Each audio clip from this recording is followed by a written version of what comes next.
aparato locomotor, ¿no? Y en la cual ella quisiera estar ¿no? en posición de pie, ¿no? Entonces, en busca de un destino. Las personas con discapacidad, ¿no? Tienen que enfrentarse a numerosas barreras, ¿no? Para poder insertarse de manera competitiva en el mercado y en la sociedad, ¿no? Hay un perjuicio social dentro de esto, hay problemas de accesibilidad y hay un sistema educativo a veces que no lo valora, y hay empresas que también que no, a veces no están preparadas para recibirla. Por ejemplo, esta persona con discapacidad, ¿no? Del aparato locomotor que usa silla de ruedas, por ejemplo, ella no puede utilizar una escalera, ¿no? Esa es una barrera que luego vamos a ir identificando, ¿no? En la sociedad, ¿no? Y es por eso que a veces ustedes han visto que en instituciones públicas y ¿no? en instituciones comerciales están ya usando, ¿no? Estas para permitir que estas personas puedan insertarse, ¿no?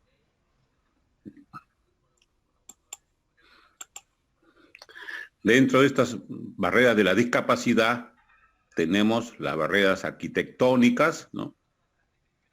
Barreras sociales y las barreras culturales, ¿no? Vamos a ir identificando y desmenuzando cada una de ellas, ¿no? Las barreras arquitectónicas, como he dicho, las barreras sociales y las barreras culturales.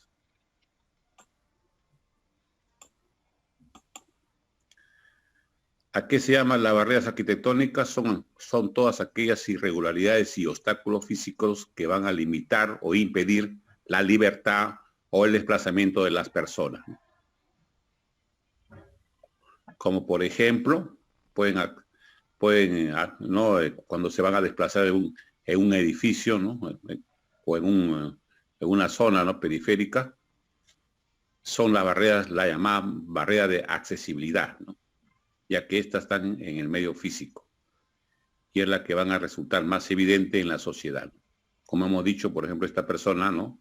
Con una discapacidad no puede subir en una escalera, ¿no? Es una barrera arquitectónica. Dentro de estas arquitectónicas tenemos las barreras urbanísticas, las barreras en el transporte y en la edificación. ¿No? Las barreras urbanísticas dentro de las barreras arquitectónicas, ¿no? Son las que se encuentran en las vías y en los espacios públicos, ¿no? En las aceras, en los pasos a distinto nivel, en los obstáculos, en los parques, en los jardines, a veces, en los muebles urbanos que a veces no son adecuados, ¿no? Ese es en cuanto al aspecto urbanístico. Ahora, en el caso del transporte, se van a hacer en cuanto que estas personas a veces no pueden utilizar un bus, por ejemplo, un taxi, o si no, a veces hasta su propio vehículo, ¿no? Tiene que adecuarlo, ¿no? Por ejemplo, acá esta persona no está pasando dentro de un vehículo, ¿no? A veces de servicio público, ¿no?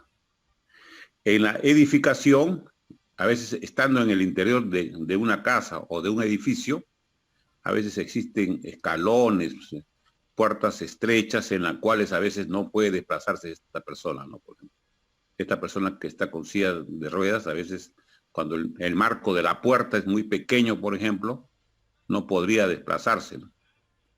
Tiene que tener un desarrollo más adecuado. Doctor, disculpe. Sí. Están en espera varios compañeros, menciona. Ya, un rato. Ya. Un ratito. A ver.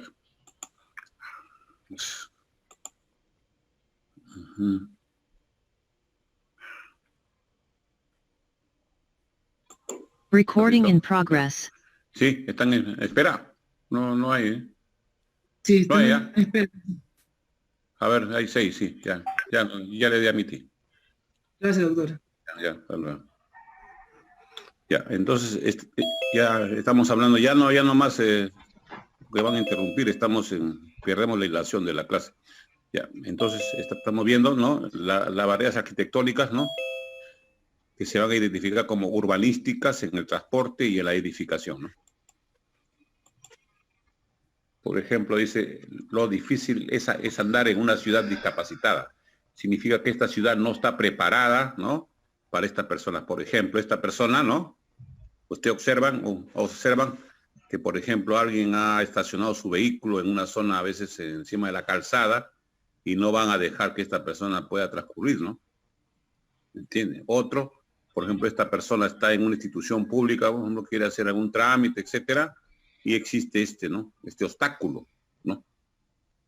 O, por ejemplo, alguien estaciona su vehículo también en la zona donde están estas rampas para discapacitados y no le interesa a veces, ¿no? No le interesa y ya se ha ido, sino a veces están y todavía se increpan, ¿no? No sé si ustedes han visto en los estacionamientos, existen ciertas, ¿no? Localizaciones para personas con discapacidad, ¿no? Y ellos a veces localmente se colocan, ¿no? Y son personas que a veces pueden desempeñar, ¿no? Su actividad normal, ¿no? Ahora, esa adecuación se debe diseñar, construir, ampliar o modificar cualquier ocupación de vías públicas, ¿no? Mobiliario urbano y demás espacios de uso público. De igual manera, en el momento de que se hace una obra de construcción, debe adecuarse y modificarse algunos edificios, ¿no? Instalaciones para esto, ¿no? Por ejemplo, en este caso, ¿no? La persona tendría que colocarse una rampa, ¿no? Si existe un vehículo, ¿no? Para llegar al otro sitio, ¿no? Y entonces, por eso que es importante que deben ser iguales ante la sociedad, ¿no? ¿Cómo superar las barreras? Que las personas con discapacidad conocen sus derechos y van a participar a veces en las actividades, ¿no?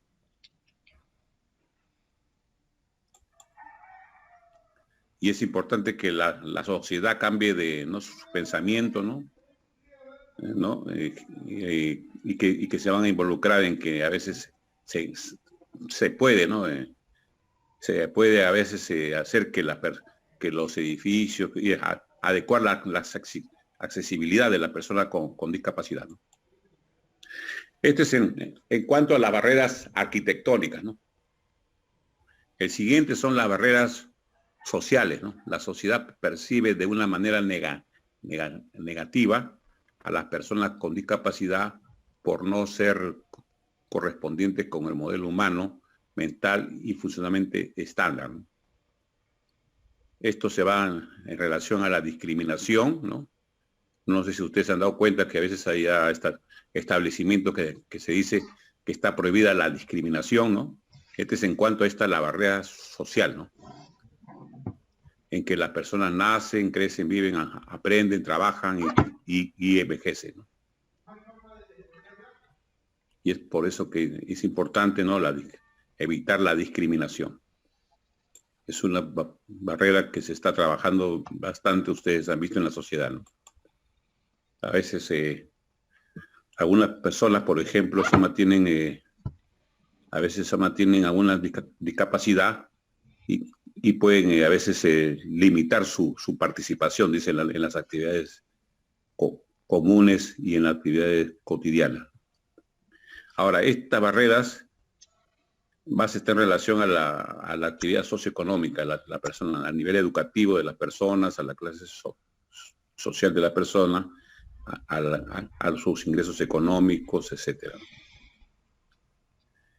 Esto va a formar parte de que la persona, ya hemos visto en la anterior clase, ¿no? Que ahorita ya estamos en relación a que la persona con discapacidad se le da, por ejemplo, para encontrar trabajo, ciertas facilidades, ¿no? A veces para mantener relaciones afectivas, a veces a la cultura y a la educación, ¿no? Para que lleven una vida normal. Existe a veces, en las empresas existía, ¿no? En cuanto a la contratación de personas con discapacidad, ¿no?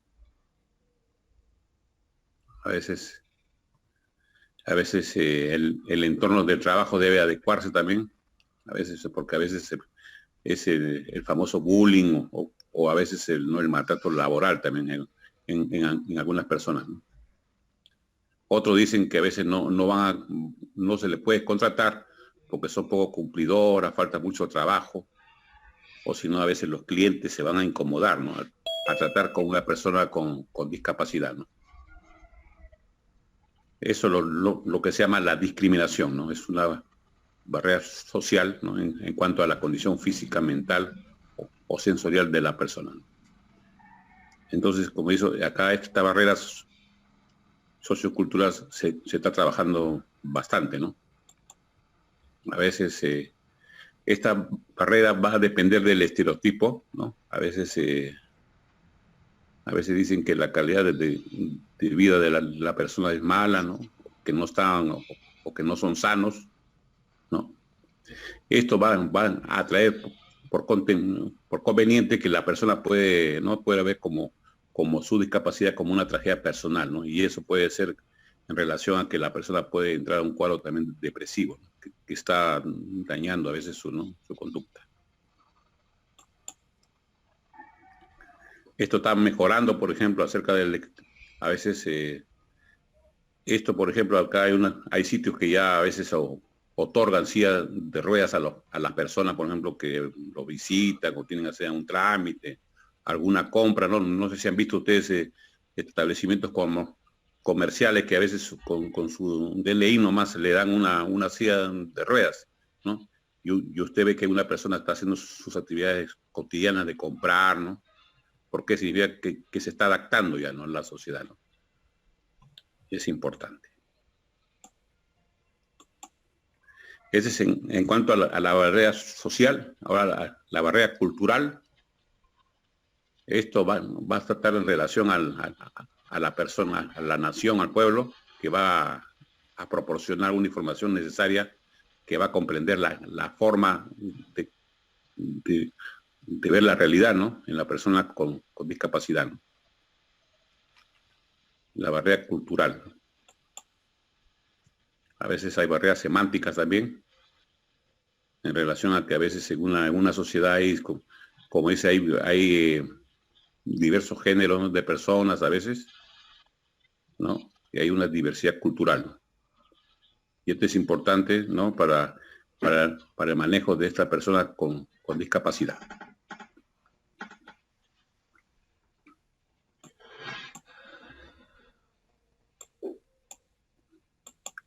Entonces, ya estamos conversando de esto primero, de las barreras. Ahora, la discapacidad generalmente se van a clasificar más en estos cuatro tipos, ¿no?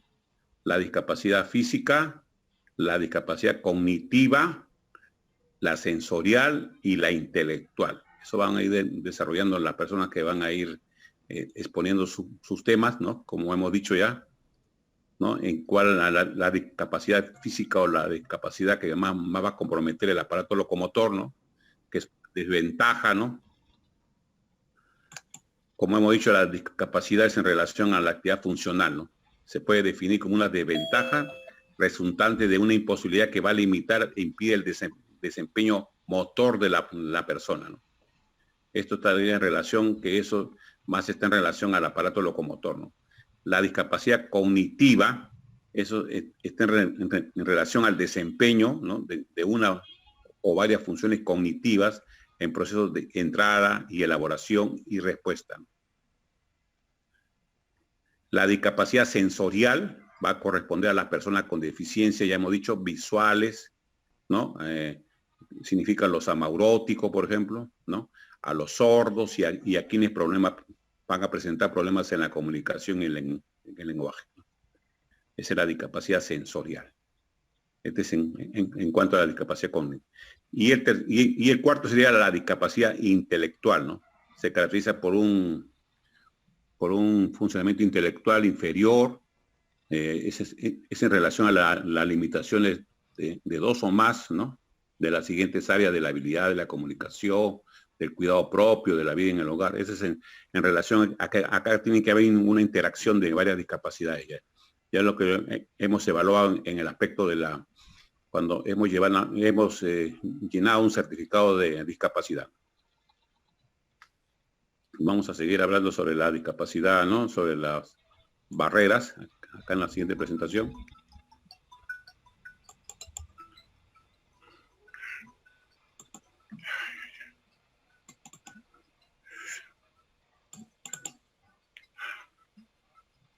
Ratito. Entonces, como digo, la importancia, ¿no? De las barreras de discapacidad, ¿no? Arquitectónicas, sociales y culturales, ¿no? Estoy en clase, ¿no? No olvidemos. Estoy en clase. Un momento.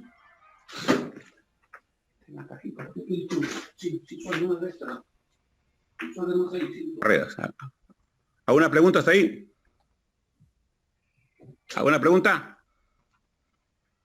Doctor, buenas tardes. Sí, ¿alguna pregunta? Sí, respecto a estas barreras que la sociedad en estos momentos no se toma en cuenta, ¿cuál sería el rol del personal de salud? ¿Cómo deberíamos motivar que las autoridades puedan pues, implementar y no generar barreras para las personas con cierta discapacidad? Generalmente, como le digo, eso ya está regido por la ley que ellos tienen. Ahora, por ejemplo, usted para hacer algún edificio multifamiliar, por ejemplo, los municipios también tienen como digo, tienen un comité, ¿no? En relación a la discapacidad, ¿no? Que está en relación a CONADIS, y entonces ellos valoran, por ejemplo, si es un edificio multifamiliar, etcétera, o si no, por ejemplo, una institución pública, un correo, un juzgado, etcétera, para dar la autorización. Los municipios también, a base de los inspectores, van a valorar eso y le van a solicitar que, por ejemplo, los usuarios pueden tener alguna discapacidad, por lo cual en su exigencia de construcción, por ejemplo, de una barrera de construcción o de licencia municipal, ellos exigen que haya rampas, ¿no? Que haya rampas, o por ejemplo, en el caso cuando hay un edificio o algo, ¿sí? Que haya rampas, o si no, por ejemplo, accesos para personas con discapacidad, ¿no? Se ha hecho conveniente eso, ¿no? Generalmente los municipios o las personas que tienen que ver con las licencias municipales, etcétera, de establecimientos, eso hacen, ¿no? Generalmente. Exigen esto, ¿no? En cuanto a esta, para evitar estas barreras urbanísticas. Por ejemplo, en el bus metropolitano, por ejemplo, creo que hay ciertos paraderos que tienen ascensor, no sé si han visto, tienen ascensor para personas con discapacidad y también cuando van a tomar estos vehículos ya tienen sitios para la persona con discapacidad. Pero esos son en algunos vehículos nomás, ¿no? Pero como dice usted, todavía se está trabajando en otros vehículos, ¿no? Generalmente en estas combis o estos buses muy grandes que a veces no tienen como la persona puede subir a esto. En otros países, por ejemplo, usted va a ver en Estados Unidos o en otros sitios, generalmente el chofer se detiene y hace pasar una rampa, ¿no? Aprieta un botón y baja una rampa, y por lo cual la persona sube al vehículo. Y generalmente ya el chofer se baja y lo va a sostener, le va a poner como un freno a su silla de ruedas, por ejemplo. En nuestro caso todavía eso como digo, se está trabajando, ¿no? Ese es en el caso de las barreras urbanísticas, ¿no? Ahora, en otros países, por ejemplo, que un discapacitado está pasando y hay semáforos que apretan ellos su semáforo y generalmente cambia la luz y en ese momento ellos pasan ya, ¿no? Por el paso peatonal o el paso ya que hay rampas, ¿no? Establecidas.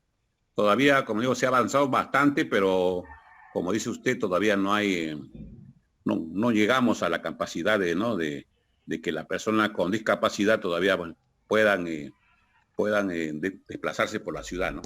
Uh-huh. ¿Alguna otra interrogante? Gracias, doctor. Ya. Vamos a pasar a la siguiente parte, porque ya para acelerar un poquito el curso, como estamos atrasados acá, los agentes físicos, ¿no? ¿Ven? ¿Sí, no? ¿Sí se observa? A ver, un ratito. ¿Sí? Ahí observa, ¿no? Agentes físicos, ¿no? Sí, sí, doctor. Sí, los agentes físicos es una de las partes más importantes de la medicina física rehabilitación, ¿no? Lo que va a ser la llamada fisiatría, ¿no? Esto va a estar en relación a los avances tecnológicos, ¿no? Porque últimamente se está avanzando bastante en el uso de los agentes físicos, ¿no? Los agentes físicos se van a utilizar para prevenir esta disfunción articular, para restituir la capacidad funcional de la persona, para lograr la máxima independencia en las actividades de la vida diaria, para disminución del tiempo de discapacidad, por ejemplo, en esta discapacidad del aparato locomotor o una discapacidad neurológica, etcétera, y para reducir el uso de los fármacos. Esa es la importancia de los agentes físicos, para prevenir la cronicidad y la recurrencia de la enfermedad, ¿no? Acá tenemos, primero, el agente físico natural es el agua o la luz, y el elemento físico artificial es la electricidad. Esto va a ser utilizado en el tratamiento de un proceso patológico. Este agente físico terapéutico es el vehículo de energía que va a poder provocar modificaciones en las células, en los tejidos, en los órganos, con el fin de desencadenar una serie de efectos biológicos, ¿no?, favorables en la persona. ¿Cuál es el objetivo del agente físico? Generalmente que sea antiinflamatorio, ¿no?, analgésico, disminuir el tiempo de evolución y estimular la regeneración de los tejidos. Esos son los objetivos de los agentes físicos en la medicina física rehabilitación. Los agentes físicos naturales, por ejemplo, tenemos la helioterapia, la energía solar, la talasoterapia, el agua del mar, por ejemplo, la climatoterapia, los diferentes climas, la crenototerapia, las aguas termales, no sé si ustedes saben, ¿no?, de eso, por ejemplo, de Churín, por ejemplo, las aguas de Chilca, por ejemplo, las aguas termales, lo que se dice, la pelodoterapia, los fangos estos de Chilca, ¿no?, que se utiliza el barro medicinal, por ejemplo, ¿no?, y la hidroterapia, el agua, ¿no? Esos son los agentes físicos naturales, ¿no? Los agentes físicos artificiales son aquellos que han sido desarrollados a transformar distintos tipos de energía, ¿no? Tenemos la termoterapia, ¿no?, el calor, lo que se dice calor, no terapia. La crioterapia es frío, ¿no? Electroterapia es el uso de electricidad. Mecánicos tenemos la mecanoterapia, la masoterapia, la tracción y la radiación, ¿no? Eso más en relación a lo que más los agentes físicos artificiales, ¿no? Entonces tenemos agentes físicos naturales, ¿no?, y los artificiales, ¿no? ¿En qué consiste la hidroterapia? Es el agua como agente terapéutico, ¿no? Es en relación al efecto mecánico, al principio de Arquímedes, ¿no? Significa que todo cuerpo va a ser desplazado por la misma cantidad, ¿no? El efecto térmico es un calor por convección, y la convección se va a producir a través del movimiento de un líquido o un gas en contacto con un cuerpo de una temperatura diferente. Y en esto se va a basar, por ejemplo, el uso de estos tanques, ¿no? Por ejemplo, esto es un tanque de hidroterapia. Bueno, para una sola extremidad, puede ser para una pierna, para un brazo, etcétera. Este es un Hoover ya para un cuerpo entero, ¿no? Por ejemplo, esto utilizan, por ejemplo, para un paciente, para una rehabilitación neurológica se utiliza generalmente esto. Para los pacientes que son secuela de un accidente cerebrovascular, se puede utilizar esto, ¿no? Aquí generalmente se utiliza más para el aparato locomotor, etcétera, también para trastornos neurológicos. Aquí, por ejemplo, este es en uso de una piscina, probablemente una persona que ha tenido alguna hemiparesia aquí, ¿no? Un compromiso neurológico, está utilizando con un fisiatra, ¿no? Con un agente, puede ser un técnico o un tecnólogo fisiatra, ¿no? Generalmente. Aquí, por ejemplo, es una persona que tiene probablemente un trastorno de columna, de raquis, ¿no? ¿Para qué? Para el tono muscular, ¿no? Aquí. Y aquí también las paralelas de dentro de una piscina. Este es el uso de la hidroterapia, ¿no? Cada uno tiene su uso indicado, ¿no?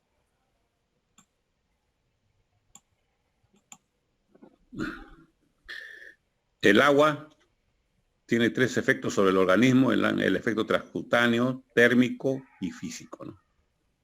El agua contiene elementos minerales y orgánicos necesarios para mantener la vida celular. El efecto térmico, regulación de la circulación sanguínea, además efecto relajante y tonificante. El efecto físico es el efecto de la fuerza ascendente, así como el efecto mecánico del masaje por el movimiento del agua. Es de gran utilidad en la rehabilitación. ¿Y en qué consiste el principio de Arquímedes? Como hemos dicho, ¿no? Cuando un objeto se sumerge total o parcialmente en un líquido, este experimenta un empuje hacia arriba, ¿no? Igual al peso del líquido desalojado. Este es el principio de Arquímedes, ¿no? Eso es lo que utiliza la hidroterapia. Aquí, ahora, los tanques, este tanque hemos dicho, el tanque de Wilper, es como digo, sedimentaria o local, ¿no? Se va a utilizar estas temperaturas, ¿no? En miembros inferiores y generalmente esta temperatura en miembros superiores, ¿no? Puede ser general o sistémica, como en este caso hemos dicho, ¿no? Como en este caso, ¿no? Que es sistémica, ¿no? El Hubbard. Y esto he dicho es local o segmentaria, ¿no? Local o segmentaria. Es una temperatura recomendada entre 36 a 38 grados, ¿no? Y la piscina terapéutica, que es entre 30 a 32 grados, en este caso, ¿no? Que está utilizando una piscina terapéutica, ¿no? Entonces se utiliza tres modos, ¿no? Los tanques, ¿no? El tanque de Hubbard, ¿no? Que le dije, es general. El tanque de Wilper, que es local o sistémico, y la piscina, ¿no? La piscina terapéutica. Aquí, que como hemos visto, aquí por ejemplo, ¿no? Es una persona que tiene algún daño probablemente de algún segmento, ¿no? Puede ser miembros inferiores o si no un segmento de un hemicuerpo, por ejemplo. En este caso, por ejemplo, esa es una patología de codo, ¿no? De codo o de antebrazo, ¿no? Que está en relación a una frecuencia aquí, ¿no? Como si fuera un chorro, ¿no? Etcétera, para aumentar la tonicidad muscular, ¿no? Y aquí hemos visto acá, esta es una piscina terapéutica. Acá se va a identificar estos tres tipos desmenuzando.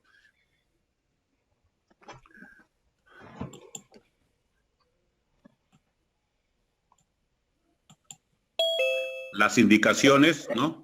De la hidroterapia tenemos afecciones dolorosas, secuela de fractura, como hemos dicho, ¿no? Lesiones tendinosas, rigideces articulares, ¿no? Debilidad muscular consecutiva, afecciones de nervios periféricos, quemaduras, por ejemplo, se puede utilizar para quemaduras, como con el fin de ¿qué? De evitar la rigidez, ¿no? Las secuelas neurológicas, ¿no? Medulares, centrales, periféricas, ¿no?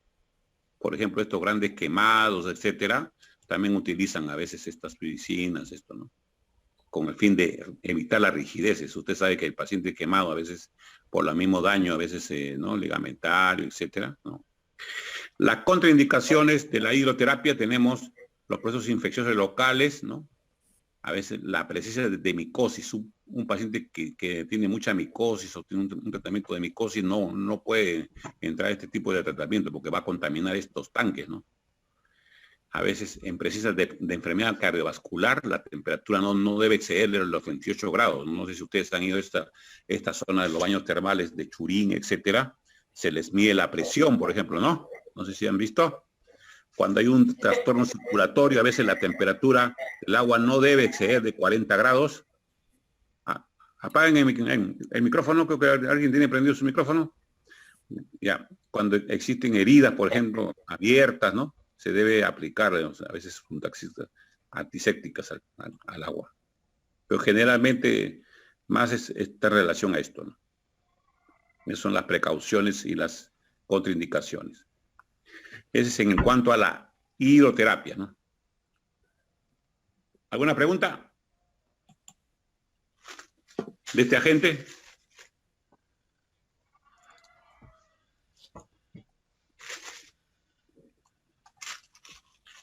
A ver.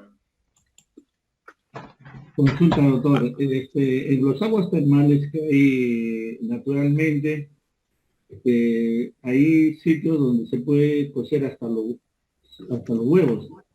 En ese tipo de aguas termales, ¿cuál es el tiempo que debe permanecer para bañarse o para estar en esa agua cuando ya están por encima de los, como hemos dicho, son temperaturas muy altas, también puede dañar parte de los tejidos a veces muy sensibles, ¿no? De las zonas genitales, por ejemplo. Tiene que ser más o menos de hasta 5 o 10 minutos nomás, ¿no? Generalmente a veces ya personas que ya están mucho tiempo también, como dice, puede haber, si son personas ya por encima de los 40, 50 años, ya puede haber hasta trastorno circulatorio, ¿no? Pueden entrar a un cuadro de hipotensión arterial, etcétera, ¿no? Entonces tiene que tener mucho cuidado a veces, ¿no? A veces no se puede exceder uno de estar mucho tiempo en esas, a pesar de que a veces, como le digo, es importante que estas personas que están en estas aguas termales no tengan problemas de hipertensión arterial o de un problema coronario, por ejemplo, ¿no? Ha habido casos en los cuales a veces entran muy efusivos y a veces desencadenan a veces un paro cardíaco o una hipotensión arterial, ¿no? O una hipertensión arterial, ¿no? Y es por eso que es importante que estos baños termales tengan siempre un apoyo de un médico, sino de un paramédico, ¿no? Por si acaso, porque pueden existir estos daños a veces, ¿no? Estos episodios. Ya, vamos a seguir, a ver, con el siguiente, con la termoterapia, ¿no? La termoterapia es el empleo del calor como agente terapéutico, ¿no? Esto está clasificado por la profundidad de acción, ¿no? Es más profundo, es aproximadamente de 3 a 5 centímetros, ¿no? Esto va a utilizarse generalmente la diatermia de ondas cortas, las microondas y el ultrasonido, ¿no? No sé si han escuchado el ultrasonido. En el plano superficial, a veces se usa el calor seco, la lámpara de infrarrojo, y en el calor húmedo se usa las compresas y la parafina, ¿no? La parafina que se utiliza. Vamos a ir desmenuzando cada uno también. Aquí tenemos, ¿no? Acá por conducción, ¿no? Las compresas, la parafina, la propiedad es un intercambio termal, de convección, ya hemos visto la hidroterapia, ¿no? De conversión, el ultrasonido, la diatermia, las microondas, y de radiación tenemos los infrarrojos y el ultravioleta. Y esas son las propiedades, ¿no?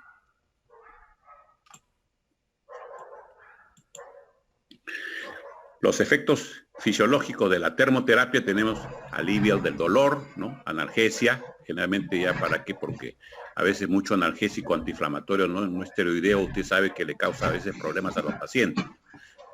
Generalmente todo antiinflamatorio no esteroideo van a causar gastrolesividad, ¿no? Ustedes saben que producen gastritis, etcétera, y es por eso que es muy importante que a veces a nuestros pacientes no le estemos indicando a veces antiinflamatorios, porque generalmente todas las recetas tienen un antiinflamatorio, se ha dicho.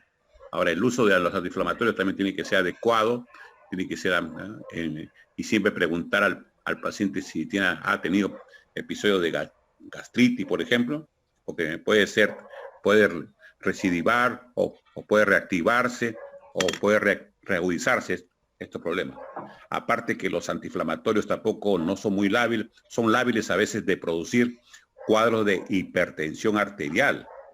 Tiene que tener usted muy conveniente que a veces indica un antiinflamatorio y es una persona hipertensa y le puede producir una crisis hipertensiva.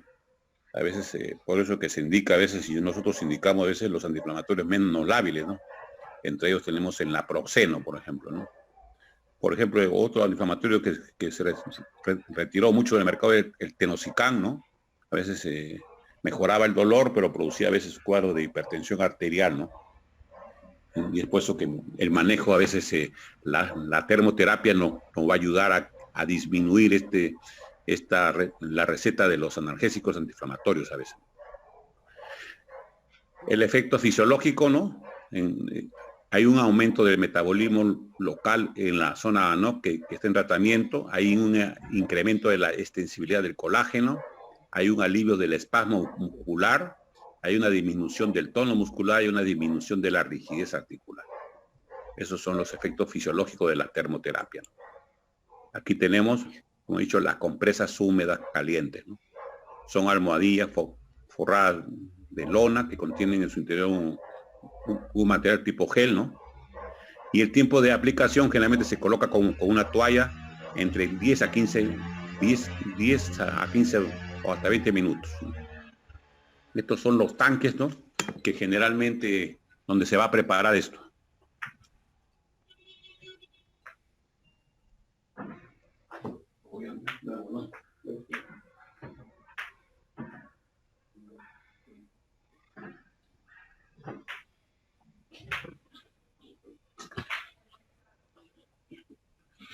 Generalmente.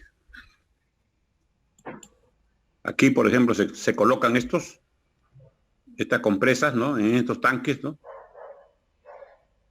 Generalmente a veces, nosotros a veces las personas quieren hacer su tratamiento de compresas húmedas. Usted le pueden indicar, por ejemplo, esta famosa bolsa de agua caliente, ¿no? Pero esto lo va a acompañar de 2 a 3 toallas, ¿no?, por ejemplo, ¿no? Se coloca, por ejemplo, una bolsa de agua caliente, usted le pueden llenar, por ejemplo, en un consultorio pequeño o en su casa, un paciente particular, y a veces se les puede colocar en un tiempo de 10 a 15 minutos. Siempre colocándose, nunca se olviden con una toalla, ¿no? Y diciendo al paciente si tiene alguna molestia, etcétera, ¿no? Porque a veces también hay personas que son muy sensibles al calor y le puede producir, ¿no?, erisipela, ¿no?, lesiones superficiales, ¿no? Aquí, por ejemplo, este es el tanque, ya es un gabinete, ¿no?, fisioterapéutico, ¿no?, que se colocan a veces estos tanques, ¿no? ¿Cuáles son las indicaciones de las compresas? Generalmente analgesia, va a producir analgesia y relajación muscular, ¿no? Otros van a facilitar el ejercicio antes de una terapia kinésica, significa antes de los ejercicios, de la terapia, antes de los masajes, ¿no? Y las contraindicaciones son dermatitis, heridas abiertas, procesos infecciosos locales, insuficiencia vascular periférica y zona de hipoestesia, ¿no? Eso es lo que le estoy diciendo. Siempre se les pregunta a los pacientes cómo se siente, porque vamos a poner que fuera un paciente que tiene este problema de hipoestesia, puede llegar a tener una quemadura, ¿no? Imagínense, ¿no? El paciente va para un bien y luego termina con otro problema, ¿no? Y es por eso importante esto, ¿no? La parafina, ¿no?, es otro, que generalmente es un tanque, ¿no? Esto es como si fuera esto de la vela, no sé si han visto de la vela, se coloca, es una mezcla de alcanos, ¿no?, de hidrocarburos, debe ser blanca, inodora, insípida y sólida, ¿no? Su punto de fusión es entre 54 grados, se añade vaselina a veces para su aplicación, ¿no? Generalmente a veces se utiliza en miembros superiores. Nosotros generalmente lo indicamos para personas, por ejemplo, que tienen problemas de artrosis, por ejemplo, de manos, artritis, procesos inflamatorios, para pequeñas articulaciones se utiliza a veces, ¿no?, la parafina, ¿no? Generalmente la parafina se coloca y luego a la persona, si está aquí, la aplicación, como ellos, se debe hacer de diferentes formas, a veces por inmersión, como en este caso que ha colocado su mano en este tanque.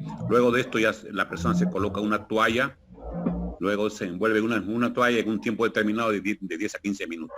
Luego este guante se desecha nuevamente en el tanque y puede ser reutilizado.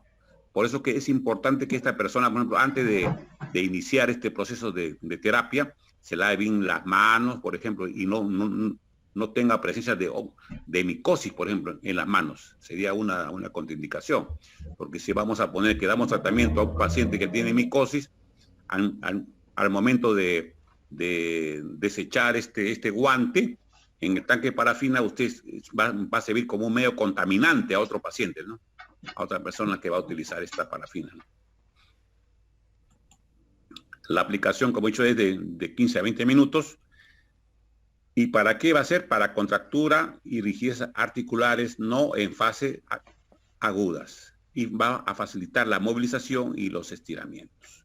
Generalmente, como digo, lo que más se utiliza son en articulaciones pequeñas como interfalangia, como hemos visto, o por ejemplo a veces en los pies también, pero en los pies también tiene que haber una buena higiene, ¿no? Y sobre todo que esto, como le digo, las contraindicaciones, como ya hemos dicho, las enfermedades dermatológicas, ¿no? Como la micosis, ¿no? Como le dije, y las heridas, ¿no? Presencia de zonas cicatrizales, trastornos infecciosos locales, trastornos circulatorios periféricos, a veces zona de hipoestesia también, intolerancia al calor, hay personas que son intolerantes al calor. Pero lo que más se utiliza, por ejemplo, puede ser una pregunta, ¿en qué paciente, por ejemplo, podemos utilizar? A ver, Asenjo, Dani Asenjo,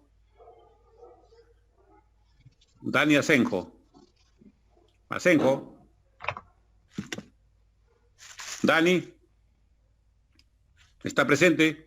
Sí. Dani Asenjo, Dani Lisbetas Asenjo.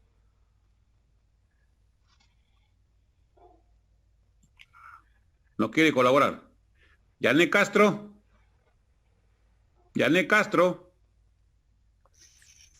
Sí, doctor, buenas tardes. A ver, usted utilizaría, por ejemplo, la parafina para ver, le voy a poner entre 3 casos, por ejemplo, en una artritis reumatoide, en una fractura de muñeca, o en una fractura, por ejemplo, por ejemplo, que fuera una artrosis, por ejemplo, de codo. ¿Para cuál utilizaría mejor la parafina?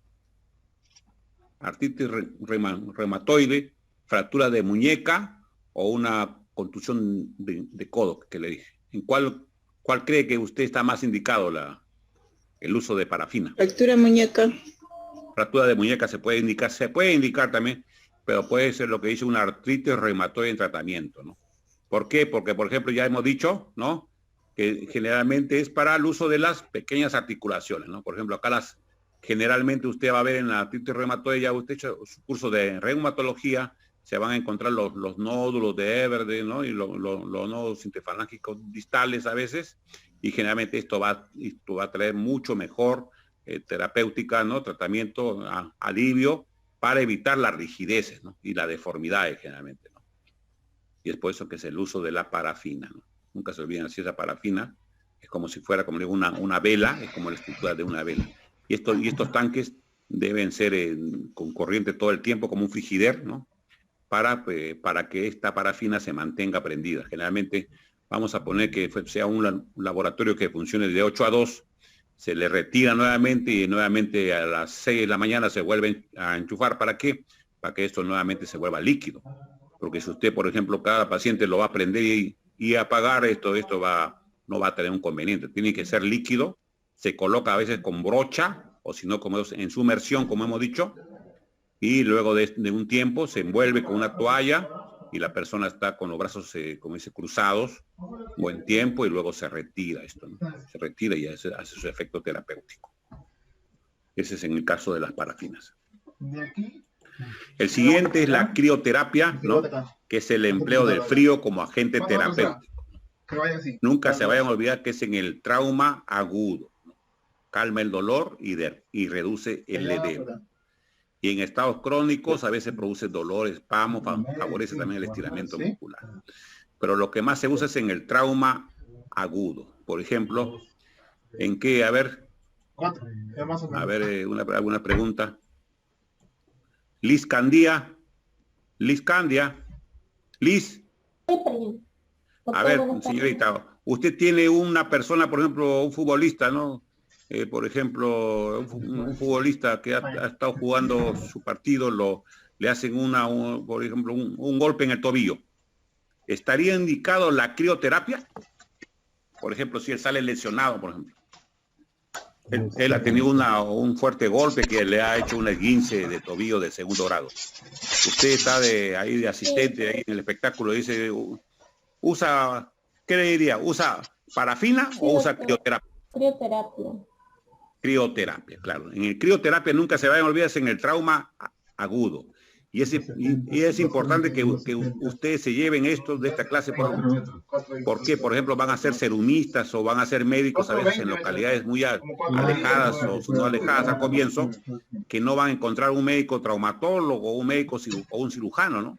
Por ejemplo, asisten a una vacunación, etcétera. Hay un elemento hay un antecedente deportivo ahí y generalmente se golpea. Dice, doctor, ¿qué me coloco? Usted solamente le dice, por ejemplo, se coloca acá, traiga 2 botellas de agua helada, o si no traiga, por ejemplo, compresas hielo, le pueden envolver con una toalla, nunca le vaya a colocar así como dice, desnudo, ¿no? Tiene que ser con toalla envuelto y generalmente va a calmar el dolor, ¿no? Y va a reducir el edema. Y es importante que ustedes se tiendan a separar de estos curiosos que a veces existen en las localidades muy alejadas, o si no, a veces en el mismo Lima, en la zona periférica, ¿no? Existen los famosos hueseros, ¿no? Hueseros, esto que yo sé un poco de hueso, etcétera, y comienzan a veces hay un golpe de una actividad deportiva o social, y se golpean, por ejemplo, y se lo llevan al huesero. ¿Y el huesero qué le va a echar? Le va a echar cremas, el famoso Midalgán, no sé qué le echan de Encorú, le echan salicilato, etcétera. ¿Y qué es lo que van a hacer? Que haga problemas de piel. Luego viene la persona con celulitis, o si no, ya problemas que han sido. Y es por eso importante que lo más conveniente es que la persona primero se coloque hielo, hasta asistir a un centro hospitalario, un centro de salud, centro médico, para ver el tipo de lesión, ¿no? Del aparato locomotor que existen, ¿no? Y es importante que el hielo es lo más importante aquí. Es en Doctor, el trauma agudo, sí. ¿Alguna pregunta? Pero sí. ¿La crioterapia es en el momento nomás? ¿O en hasta el cuánto tiempo? Claro, por ejemplo, cuando, como digo, usted está asistiendo a un elemento, a una actividad social, deportiva, ¿no? O si no está en su consultorio, está en su centro de salud, ¿no? Y generalmente le van a decir eso, ¿no?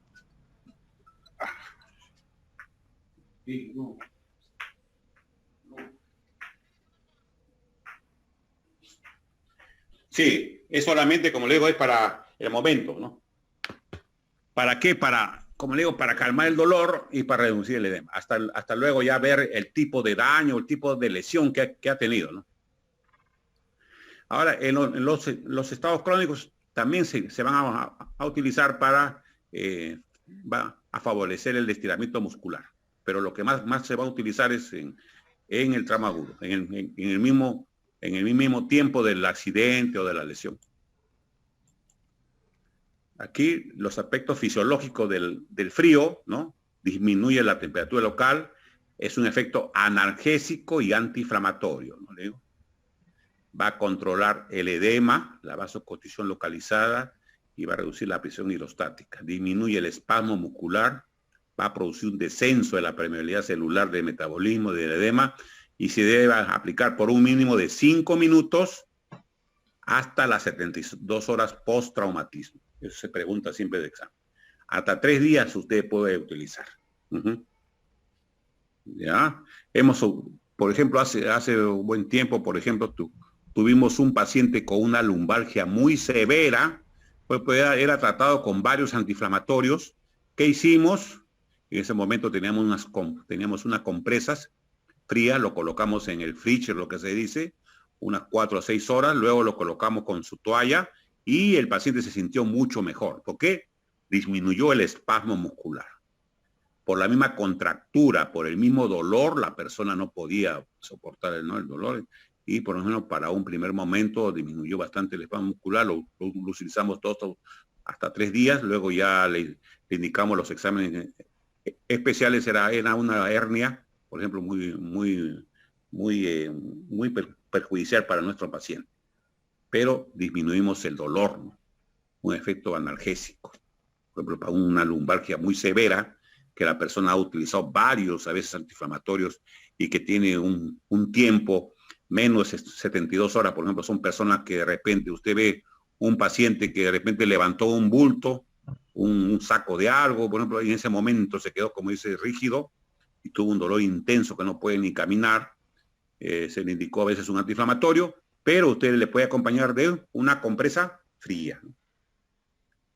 Ya sabe, el efecto es para disminuir el espasmo muscular, ¿no?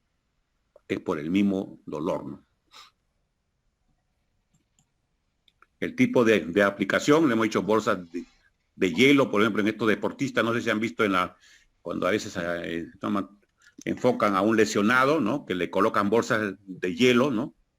Bolsas de hidrocaloide frío, a veces los sprays, no sé si han visto que usan el spray, ¿no? El éter, el famoso éter, no sé si ha visto como un baigón ¿no? Echan, es un spray químico, ¿no? Frío también usan, ¿no?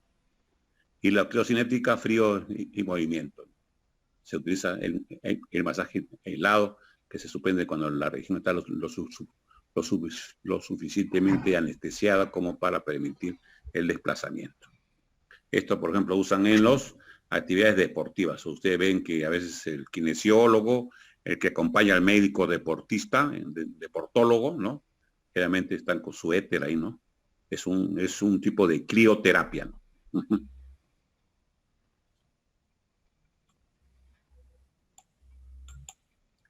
Las indicaciones, como hemos dicho, es en la fase aguda, casos que requieren analgesia, reducción de la inflamación y reducción del espasmo muscular por el dolor.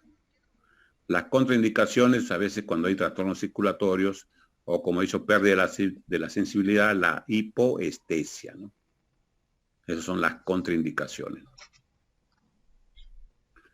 ¿Alguna pregunta? ¿Hasta ahí?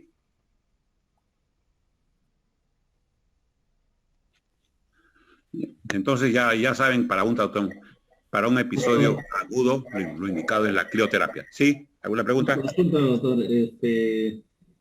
No tanto eso de la rehabilitación, sino un detalle. Por ejemplo, cuando uno se expone a caminar largo tiempo en el hielo, o en la cordillera donde hay puro nevado, entonces le dicen a uno le ha dado soroche, donde el ojo se vuelve rojo y le duele, pero como Dios manda, igual las manos, ¿no?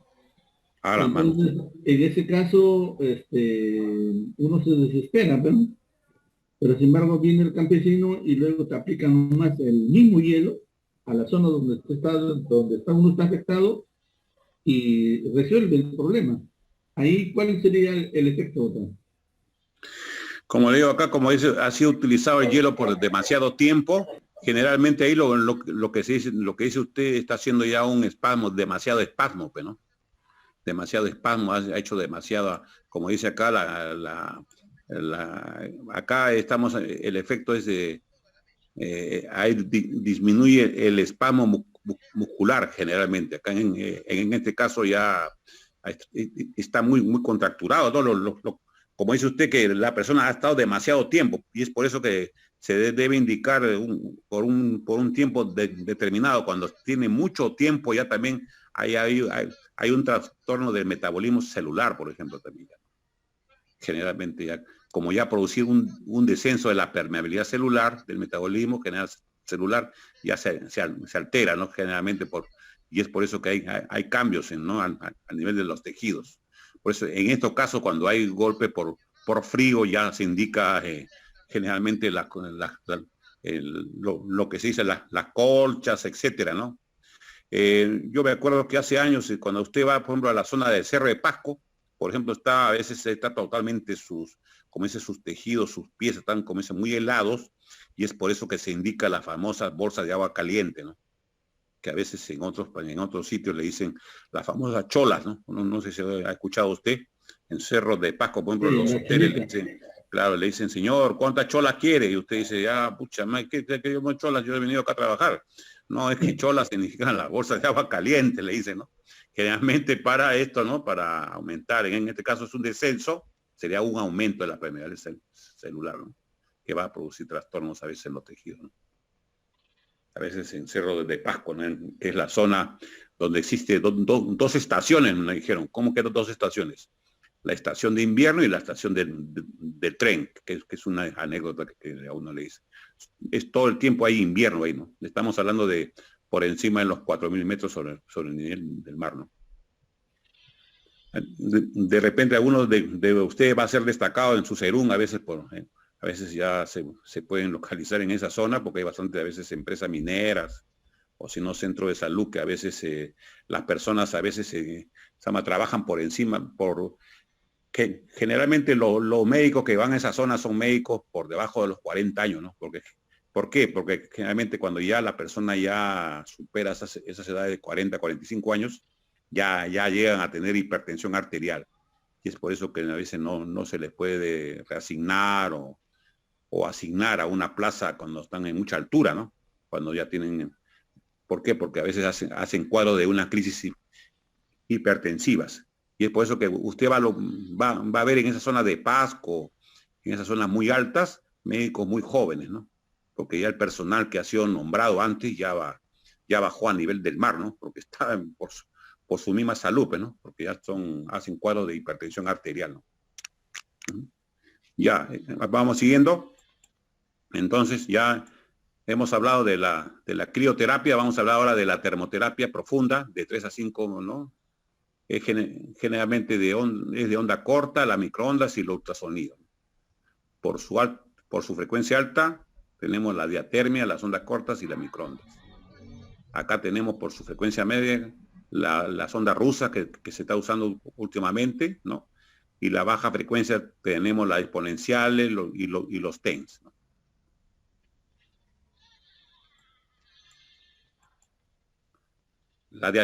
Entre las primeras, ¿no? La diatermia o de alta frecuencia, tenemos la de onda corta, ¿no?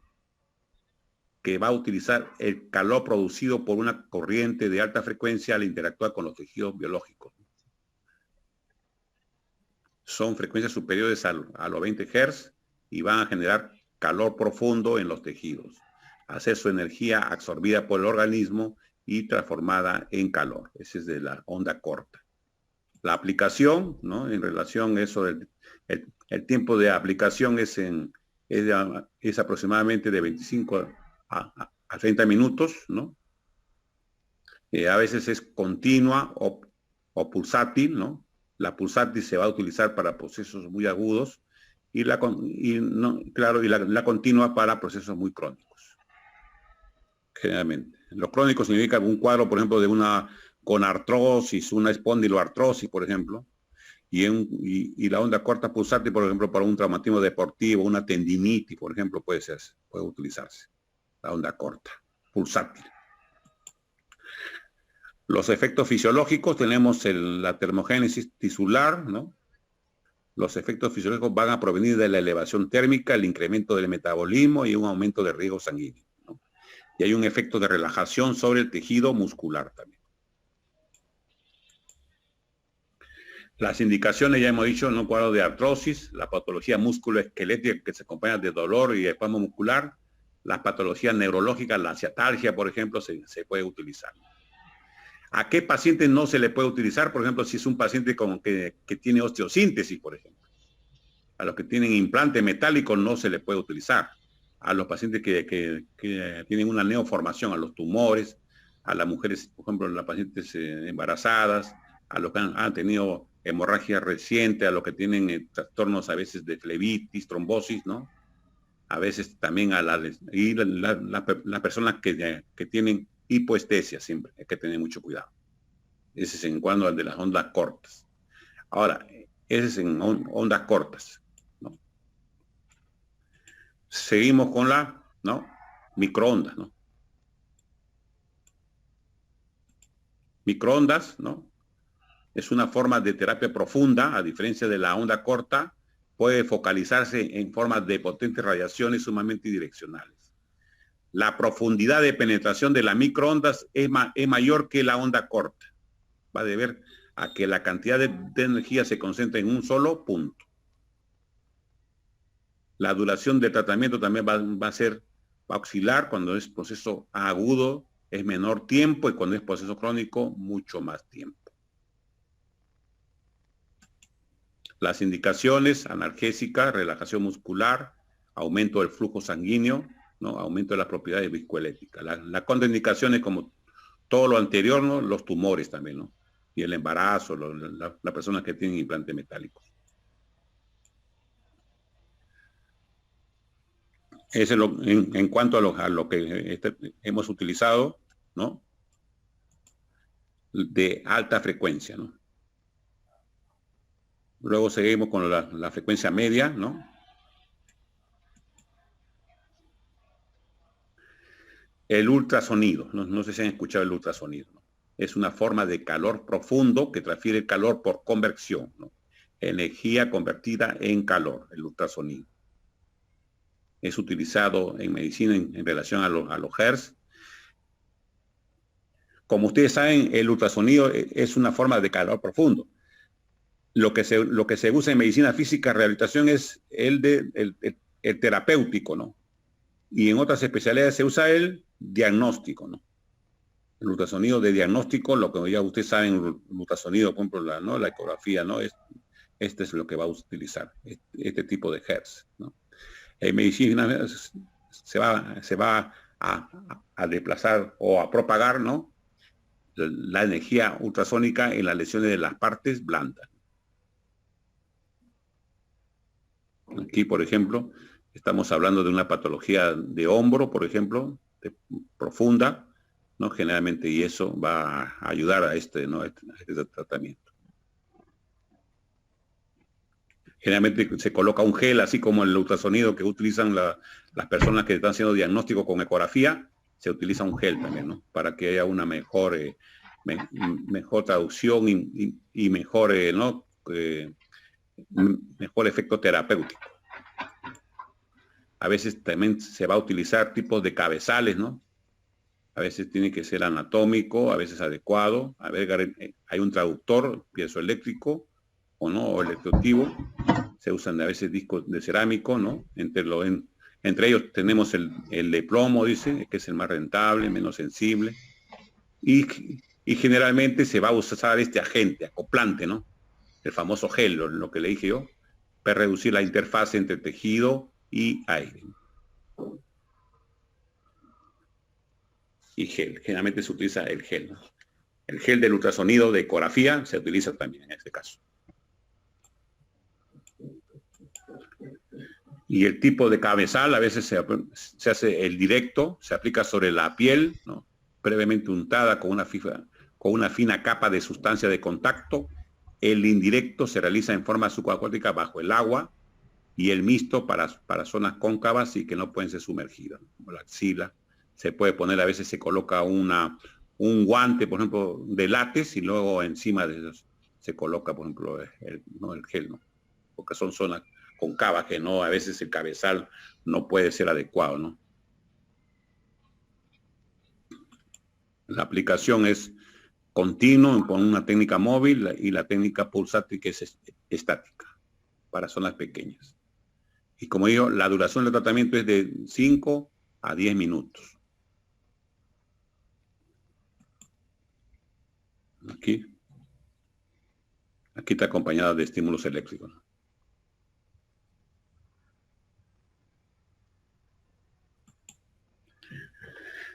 Los efectos del ultrasonido: efecto térmico, eleva la temperatura en los tejidos situados a una profundidad de 5 centímetros a más, disminuye la rigidez articular, reduce el espasmo muscular, ayuda a movilizar los infiltrados, aumenta el flujo sanguíneo, aumenta el metabolismo local, aumenta la extensibilidad del colágeno.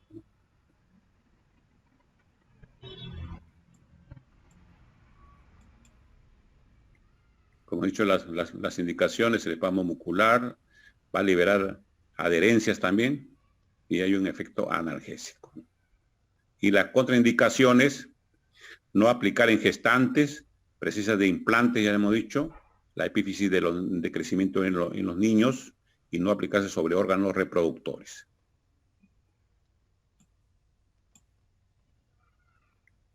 El siguiente es el láser, ¿no? Que se utiliza también.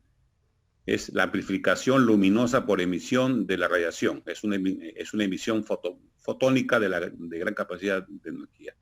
Esto también se utiliza actualmente bastante, la láser terapia. Y de esto existe el láser quirúrgico, ¿no? Que a veces nosotros utilizamos para botalizar, coagular tejidos. Utilizan a veces potencias mayores, el láser de rubí, de argón. Esto generalmente se usa en cirugía. Usan, por ejemplo, en la cirugía oftalmológica, por ejemplo, se utiliza. En la neurocirugía también usan mucho. Y el láser terapéutico, ¿no? Este es para el control de dolor, la normalización de los estados inflamatorios, y generalmente también hay de luz visible o el infrarrojo. En los procesos agudos van a requerir menos dosis y menos número de sesiones. Y en los crónicos, mucho mayor dosis. Esa es la láser terapia. Y ahora generalmente esto se utiliza con estos lentes, ¿no? De seguridad, tanto en la persona que lo está, ¿no? Que lo está colocando, ¿no? Que lo está emitiendo, como en el paciente, en este caso. En este caso está trabajando una patología probablemente de rodilla, ¿no? En un deportista.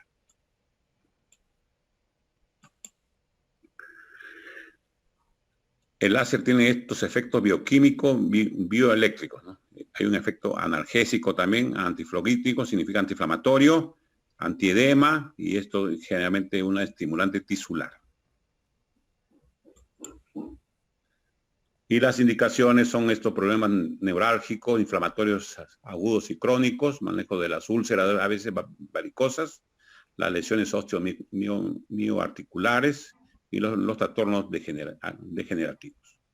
Y las contraindicaciones absolutas del láser tenemos la neoplasia, los infecciosos agudos y la fotosensibilidad, como hemos visto. La magnetoterapia es otro que se utiliza mucho, es la utilización de los campos magnéticos, ¿no? O imanes, ¿no? A veces van a ejercer también campos magnéticos sobre el organismo. Aquí tenemos, ¿no? Por ejemplo, en este caso, ¿no? Acá en los miembros inferiores, acá en la zona de la rodilla. Nosotros a veces lo indicamos mucho los traumatólogos. ¿Para qué? Porque a veces tenemos pacientes que hacen un retardo de consolidación, a veces, pero también tienen una buena reducción y una buena inmovilización, generalmente para ayudar a la formación de callo óseo. ¿Ya? Esa pregunta de Nan siempre. Uso de magnetoterapia, ¿para qué lo usan? Para una buena formación de callo óseo. Efecto, ahí está el efecto fisiológico que les estaba hablando: vasodilatación, efecto analgésico, antiinflamatorio, espasmolítica, aceleración de la cicatrización y estímulo de la osificación. Con este efecto lo utilizamos a veces nosotros, lo indicamos, que le coloquen magnetoterapia. Nunca se utiliza, nunca se vayan a olvidar. La magnetoterapia, generalmente, uno de los mayores efectos es el estímulo de la osificación, ¿no? Y el efecto antiedema, efecto trófico tisular también, ¿no? Las contraindicaciones de la magnetoterapia: la gestación, el uso de marcapasos, un paciente con hipertiroidismo, un paciente que a veces sangra, una tuberculosis, una enfermedad viral, una neoplasia, y las relativas, que a veces convulsión y micosis severa, periodo menstrual, a veces en el área pélvica.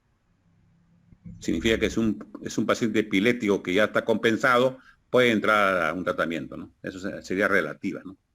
Convulsiones significa que en ese mismo momento está en un problema de una epilepsia activa, ¿no? Pero si está compensado, por ejemplo, si es una micosis ya muy severa, ya no puede utilizarse. Y los efectos terapéuticos, generalmente, como he dicho, los efectos locales, ¿no? Mejora la circulación, aumento de volumen muscular, estimula los nervios periféricos, aumento del trabajo cardíaco, aumento de la circulación. Este es en cuanto ya al siguiente agente, los ejercicios terapéuticos, lo que se llama la terapia kinésica, ¿no? Porque todos los pacientes luego del uso de los agentes que hemos conversado ya tienen que hacer el desplazamiento, ¿no? Los movimientos, ¿no? Esa es la siguiente parte, ¿no? Aquí, por ejemplo, ¿no? En los ejercicios terapéuticos no existen los ejercicios pasivos, ¿no? Por ejemplo, en este caso es un paciente probablemente con una patología, ¿no? De miembros inferiores, neurológico, una secuela de polio, por ejemplo. Se hace los ejercicios pasivos, ¿no? Aquí se clasifican para prevenir deformidades, rigideces, posiciones viciosas, favorece la circulación, prepara el músculo para trabajo activo, mantiene la elasticidad de los tejidos, mantiene la movilidad articular y a veces los reflejos también.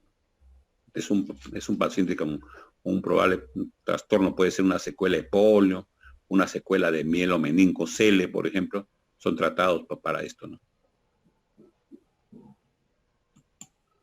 Los ejercicios ya más activos, ¿no? Aquí, por ejemplo, ¿para qué? Para tratar de desplazar esto, para recuperar o mantener la función muscular, recuperar el tono muscular, incrementar la potencia y la resistencia muscular, mantener y recuperar el trofismo y evita la rigidez. Previene los edemas. Entonces, para eso es importante los ejercicios activos y pasivos dentro de lo que se llama la terapia kinésica, ¿no? Y la tracción, en este caso, por ejemplo, esto, por ejemplo, se utiliza, por ejemplo, se indica, esta es una paciente que probablemente tenga una lesión neurológica, ha tenido, por ejemplo, un signo de latigazo, ¿no? Un problema cervical, ¿no? Y se coloca, por ejemplo, acá, una tracción, ¿no? Se coloca como si fuera un collarín, ¿no? En esta zona y con una contratracción, ¿no? Aquí se coloca un peso, entonces para tratar de despegar, ¿no? La columna cervical. A veces hay, ¿por qué? Porque esta persona a veces tiene ya problemas generalmente todos estos pacientes con secuela a nivel de la lesión cervical, generalmente acusan mucho dolor, mucho espasmo en esta zona, ¿no? De la región, el esternocleidomastoideo, toda la musculatura del trapecio, etcétera.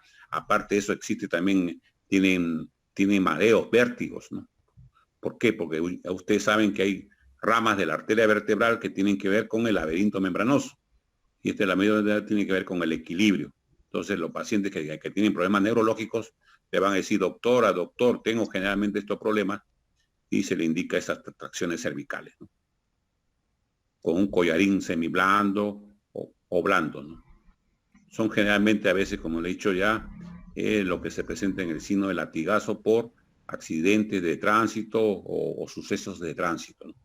Por encima de los 40 kilómetros por hora, que le dije, a veces no es necesario tener mucho, que el vehículo vaya a mucha velocidad, ¿no? Sino que ha habido un desplazamiento, ¿no? Lo que es el latigazo cervical, ¿no?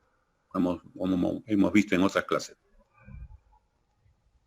Para eso se utiliza la tracción. Y aquí también se utiliza para la tracción, ¿no? Estos son mesas adecuadas para los pacientes con trastornos a veces lumbares, ¿no? ¿Alguna pregunta? Pues quedamos hasta ahí. Están llamando de emergencia. Doctor, sí. Doctor, una consulta. Sí. Si el paciente lleva ya dolor un mes, ¿se puede hacer la crioterapia? Ya no. No, crioterapia no. Ese para problemas agudos, muy crónico puede ser para mejorar el espasmo que le dije, ¿no? Pero para mejorar el espasmo puede ser, ¿no? Si usted ve que está muy contracturado, ¿no? Si es un paciente que está utilizando muchos antiinflamatorios o muchos relajantes, se le puede usar, pero así para efecto inmediato no, pero hay otros agentes. Vamos a poner el tipo de patología. Generalmente lo que más van a tener usted consulta por lumbalgia, ¿no? En la lumbalgia generalmente primero usted tiene que enfocar el tipo de paciente, indicarle sus radiografías, ¿no? Generalmente, ahora un rayo sé que, por ejemplo, ¿cómo puede manejar una lumbalgia, que es lo más frecuente, ¿no? Por ejemplo, un paciente viene con lumbalgia a su consultorio o a su consulta de medicina general. Usted le dice, ¿desde cuándo tiene el tiempo de dolor, no? Ahora, si se va a asociar generalmente a adormecimiento de las piernas, ahora si se va generalmente, ahora otro, tiene que ver el puesto de trabajo, en qué trabaja usted. Por ejemplo, dice yo trabajo, por ejemplo, en un mercado levantando sacos de papas, sacos de cebolla, por ejemplo, entonces ya usted está diciendo que la persona está haciendo mucho esfuerzo en su columna. Usted sabe que lo recomendado es hasta 25 kilos no más. Luego de eso ya tiene que tener un apoyo de otra persona, porque ya nadie puede ser Sansón, porque luego tienen problemas de la columna. Otro se le dice, por ejemplo, si es una persona que usted ve con su peso y su talla, ve su índice de masa corporal, que es por encima de 30, ¿no? Usted sabe que el índice de masa corporal siempre es peso dividido sobre la talla al cuadrado, ¿no? Si usted ve que está por encima de los 30, usted tiene que indicarle, señor, tiene que bajar de peso. ¿Dónde? Otro, tiene que decirle, por ejemplo, la persona, cómo duerme la persona, duerme boca abajo, boca arriba, de costado, pero tiene que decirle que duerma adecuadamente, que tenga un buen colchón, ¿no? A veces por ahorrarse un dinero va a tener un colchón, como dice ya, que sea que haya sido vencido los resortes, etcétera. Tiene que ser un buen colchón semi-ortopédico y que duerma la persona, por ejemplo, en posición fetal, ¿no? Por ejemplo, se le puede indicar, ¿no? Con las piernas flexionadas, ¿no? No duerma boca abajo, porque boca abajo hace mucho mayor daño a la columna, tiene que decirle. Luego de eso ya, como dice, ya puede indicar a agente físico. Si es un dolor ya si es algo que ha sido en el momento, se le puede indicar las compresas frías, lo que le estoy indicando. Menos de 2 o 3 días, ¿no? Pero si ya tiene ya mucho tiempo, ya habría que indicarle otro tipo de agentes como el ultrasonido, como hemos visto, ¿no? Se utiliza, aparte de las compresas de agua caliente, también se le indican. Doctor, Otra pregunta. Una consulta, doctor. En pacientes cuadriplégicos, ¿cuál de los agentes físicos se puede emplear, doctor? Cuadripléjico es la hidroterapia, pues hemos visto, ¿no? Y los ejercicios estos, ¿no? Los ejercicios estos que hemos enseñado, los ejercicios estos, ¿no? Pasivos, ¿no? Cuadripléjico, esto. Con un agente terapéutico, ¿para qué? Para que haya una participación, ¿no? Para prevenir deformidades, rigideces, posiciones, para favorecer la circulación. Este es en un cuadripléjico, ¿no? Con un asistente, ¿no? Generalmente. ¿Por qué? Porque aquí la persona no le va a colaborar, ¿no? No le va a decir, mientras que en el ejercicio activo usted le va a decirle, levanta su pierna, así, no, aquí no.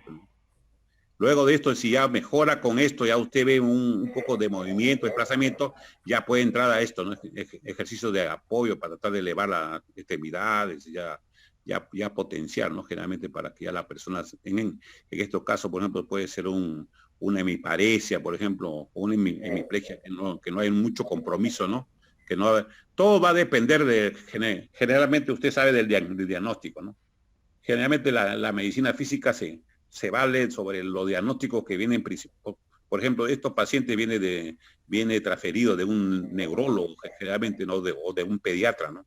Y ellos ya van a valorar, primero hacen una valoración fisioterapéutica y luego ya hacen los agentes físicos recomendados, ¿no? Lo que le hemos enseñado en esta clase son los agentes físicos más frecuentes, pero existe ahorita actividades, gran cantidad de agentes físicos. Por ejemplo, tenemos la onda de choque, ¿no? Ondas de choque, el uso de las ondas rusas, por ejemplo, que se está usando también ahorita bastante para la cosmiatría, usan bastante en cosmiatría, pero también puede ser utilizado en personas que tienen hipotonía muscular, ¿no? Es el uso de los TENS, son estímulos eléctricos, ¿para qué? Para que aumentar el trofismo muscular, ¿no? A veces están usando ahorita bastante la comiatría también y en la fisioterapia. Y el uso de las ondas de choque estamos usando, se utiliza, por ejemplo, en los problemas de fascitis plantar, en los problemas de talalgia, en los problemas de epicondilitis, en los problemas de rodilla. Y últimamente también están usando los urólogos el uso de las ondas de choque. Yo acá en mi zona había un urólogo que lo está usando para la disfunción sexual, imagínense, la disfunción eréctil, el uso de las ondas de choque. Entonces, a veces los agentes físicos lo utilizan aparte para otras cosas también, pero generalmente para otras especialidades. porque hay personas que a veces tienen problemas de trastorno de tipo ya sexual, ¿no? Que generalmente se están apoyando de las ondas rusas también, ¿no? Y es bueno saber a veces, ¿no? Doctor, una consulta. Sí, Sí, sí, sí. bueno, por lo que estoy entendiendo al final vamos a aplicar una sinergia de varios ejercicios, ¿no? Por ejemplo, en el caso del túnel carpiano, sería En el correcto... caso del túnel carpiano, por ejemplo, como eso tiene que haber, primero tiene que hacer en este caso una evaluación clínica, ¿no? Evaluar, por ejemplo, en un túnel carpiano, usted tiene una persona, por ejemplo, una mujer, generalmente de 40, 50 años, que trabaja en una oficina. Uno tiene que ver, señora, ¿usted desde cuándo se agrava su problema? Dice, desde cuando yo trabajo con computadora, con esto de computadora. Uno tiene que ver, por ejemplo, porque usted va a tratar el túnel carpiano, pero lo va a tratar adecuadamente, pero no va a tratar la causa, por ejemplo. Últimamente, por ejemplo, se está utilizando los mouse ergonómicos para evitar el túnel carpiano. Son como unos mouse en forma ya como si fuera más o menos una zona, como si fuera una taza, ¿no? Más o menos una taza volteada, una taza de café media volteada. No son esos mouse así simples, se llama mouse ergonómico para evitar el túnel carpiano. 2, luego de eso ya usted hace una evaluación se solicita una electromiografía. Ahora, si no tiene una electromiografía, se hace la prueba de Allen. ¿En qué consiste la prueba de Allen? Se le hace, como dice, al paciente poner en posición como si usted estuviera en una misa, en posición de, como dice, las manos juntas, por lo menos si medir hasta 20 segundos. Luego ya la persona dice, tengo adormecimiento de los tres dedos en relación distales, se me adormecen sus dedos. Y ahora la persona... Ahora se le puede indicar, por ejemplo, una medicina neurológica. Nosotros indicamos gabapentina a una dosis determinada y se le puede usar una férula mano-muñeca nocturna. Eso puede ser la primera medida. Eso en cualquier casa ortopédica puede indicar férula mano-muñeca nocturna, en las noches, con su gabapentina adecuadamente. Y que haga sus ejercicios, por ejemplo, ¿no? Ahora, si la persona persiste en esto, ya es una conducta terapéutica, quirúrgica, ¿no? Se hace una liberación del nervio mediano, ¿no? Es una cirugía generalmente de día, ¿no? Ambulatoria. Es en el manejo del túnel carpiano. Luego de eso ya entra, por ejemplo, a un cuadro ya de terapia, entra a la parafina, entra esto de los ejercicios, por ejemplo, de kinesia, como le digo, de ejercicios activos y pasivos. Y también se puede entrar también hasta estímulos eléctricos. Pero generalmente, primero hay que ver el puesto de trabajo para evitar que la persona siga empeorando, ¿no? Con su cuadro de túnel del carpo. Es frecuente a veces, ¿no? Pero una de las medidas que ustedes pueden indicar es una férula mano-muñeca todas las noches. Eso le va a mejorar bastante. Porque generalmente la persona amanece con sus manos agarrotadas, ¿no? Y le va a decir, ¿no? Doctor, o doctora, estoy con ¿no? mis manos amanecen agarrotadas. Eso nos estaría indicando un síndrome del túnel del carpo, que es frecuente. ¿Otra pregunta? Sí. Entonces, hasta ahí quedamos hasta ahí vendí el parcial, porque si no le coloco más a gente va a ser más complicado. ¿Sí? Ya, entonces, la siguiente clase ya comienzan las exposiciones. El delegado me va a dar el tipo de... Si no, la primera hora le voy a